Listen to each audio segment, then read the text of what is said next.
What's up guys, welcome back to the channel. This is my first video back from break and this has been long in the making. So last summer I got recommended an anime, and I don't really watch too much anime, but you know what? I decided to give it a try. And that anime is... well, you'll see after the intro.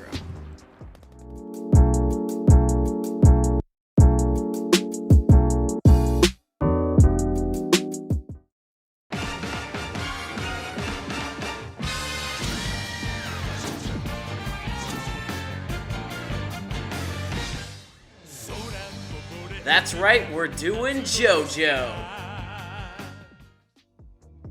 So the story starts off with Dario Brando, Dio Brando's father, finding the crash site of Sir Joestar and his carriage. This is where he first finds the stone mask, which is going to play a key component later. Dario doesn't realize that Sir Joestar is still alive, so he tries to scavenge his, carriage for any valuables that he can steal. And, he's kind of dumb, actually. I don't like Dario Brando too much. But he decides to save him in order to gain fortune later from his son Dio. Dario would actually end up dying by Dio. Dio poisoned him and therefore, he couldn't see the fortune become his own. So what he did before he died was send Dio to the Joestar house. And this is where we get our first look at Dio. Now, when Dio first comes, he's kind of an a-hole. He kicks Danny, he steals, Erina's first kiss, which is Jonathan's girlfriend, and he's just an overall kind of a butthole. His acts actually are very horrendous in this part. He ends up actually killing Danny, and there's a piece from the manga there, which is horrible. But after a few years, he actually calms down and becomes friends with Jonathan.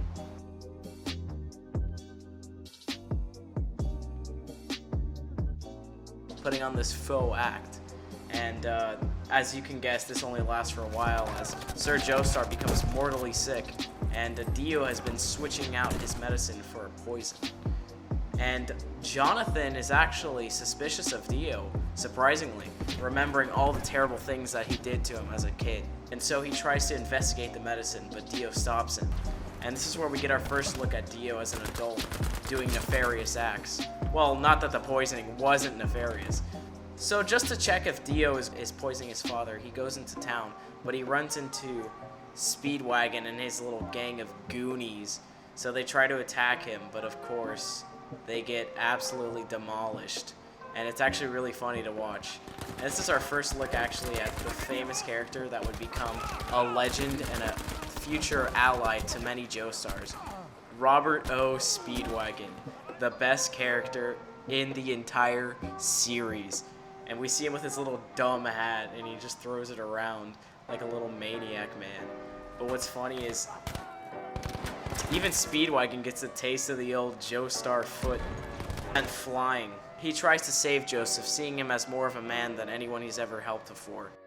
Meanwhile, Dio is off messing with some drunkards. He actually uses the stone mask in this very first part and figures out its true power, which is pretty cool.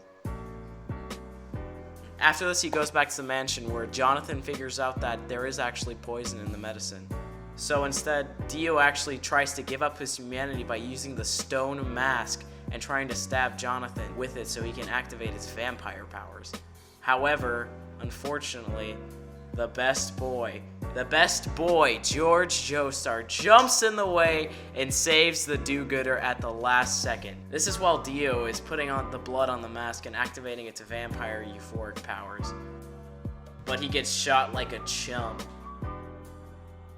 Unfortunately, this is when Dio's powers start to activate, and those bullets actually really did nothing to him. So he comes out as a vampire in the end, which is unfortunate for the police guys. I'm not going to show that video because I don't want to get, demonetized, even though I'm pretty sure I'm going to get demonetized anyways. So the fight ensues and Joestar Mansion catches fire, and it ends up with Jonathan tackling Dio onto a spike, and Dio actually being burned alive for the first time. This is the first loss we see for Dio, but it's not going to be the last loss, of course, because Dio never dies, and neither does, as you can see, Jonathan. Jonathan never dies either, except for when he needs to die. And he actually ends up winning this fight against Dio. And then he meets one of the best characters in this part, Zeppeli, who teaches him the powers of the mystical Hamon, which focuses on breathing and sun energy. He tells him that Dio is not dead and he must go on a crusade to defeat the Stone Mask. And along the way, they run into such various characters like Jack the Ripper, who also gets smashed like a chump. And other characters such as the Nightman and Bigger Nightman.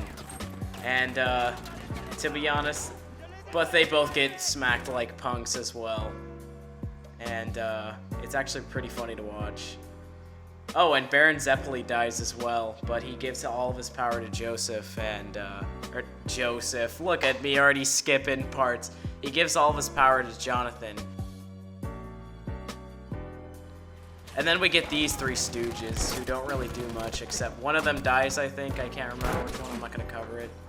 The final battle with Dio ensues, but of course, it's full of stupid things. Jonathan uses his hand and lights it on fire, and then he punches Dio with his fire hand, and then Dio died. Right? Right? And so after this, he decides to marry Erina, and he goes on a honeymoon to United States. But while he's there, he notices Wang Man. And Dio is there, and he wants to take Jonathan's body, and so that's exactly what he does. But Jonathan, as the true gentleman he is, sacrifices himself and finishes Dio once and for all. Right? That should be good. That should be good. Make sure to like and subscribe.